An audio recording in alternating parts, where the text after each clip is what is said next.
conceal my eagerness from the mailman, I would dart out to the box and search for the documents that would determine my fate amongst the grocery store coupons, utility bills, and promotional flyers. But not a single envelope bore my name.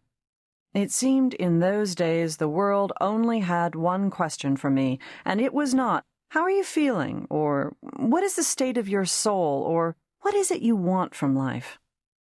No. The only thing anyone asked me back then was, "Where are you going to college?"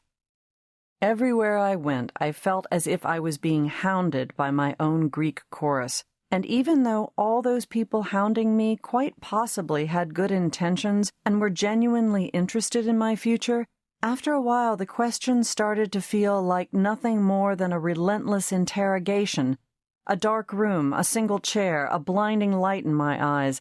"I don't know," I wanted to scream. "I don't know where I'm going to college." What if I didn't get accepted anywhere? Didn't they ever think about that? What if I had to live at home forever and find a job waiting tables and never got the education I needed to be a writer? If the people who questioned me had any notion of the depth and darkness of my fears, I doubt they would have had the temerity to ask me anything at all. But thanks to the natural order of the universe, for better or for worse, everything eventually changes. One beautiful afternoon the mailman drove off, and I ran out to the box, and there it was, my entire future in one slim envelope. I ripped into it right there on the lawn and read the contents again and again until I had it committed to memory. I was going to college. In that instant, everything in my world was different because I had an answer for the inevitable question.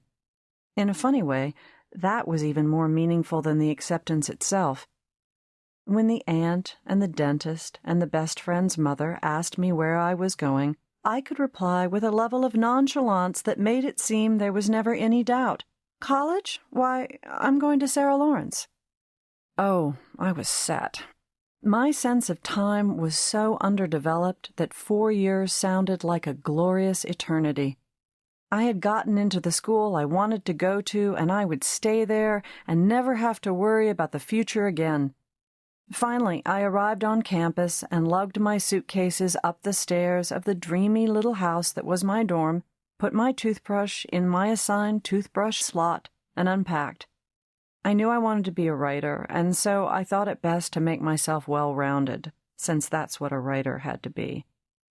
I flipped through the course catalog and tried to choose between marine biology and comparative religion and printmaking and economics and Shakespeare. There were so many possibilities I felt dizzy. What if I picked the wrong one? What if I missed out on the thing I needed the most just because I didn't know I needed it?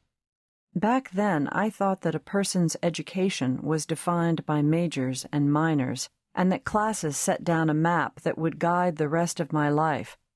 If I took the wrong turn now, would I feel the repercussions 20 years down the road? How in the world was I qualified to make the decisions that would shape my future? I had thought so much about getting into college that I didn't ever stop to consider what college might be like. All I wanted was to be able to hand the catalog over to my mother and ask her, "What now?" I was 17 and a long way from home, having come to New York from Tennessee. There is no way to overstate the fact that all I was in those days was terribly, terribly lonely. I don't even know if that particular brand of loneliness even exists anymore, though I suspect that new kinds have sprung up to take its place. There was no email, and in those happy, bygone days, only doctors and drug dealers carried cell phones. There was a payphone downstairs, but it was prohibitively expensive, and anyway, there was always somebody parked on it, usually the beautiful girl from Caracas.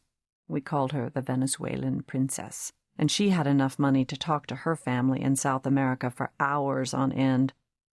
I went back upstairs with my little sack of quarters and wrote as many letters as I had stamps. I wrote to my parents, my grandmother, and sister. I wrote to all my far-flung girlfriends from high school, but the letters couldn't get to their destinations fast enough for my sadness to be heard. Ultimately, this exercise proved as instructive.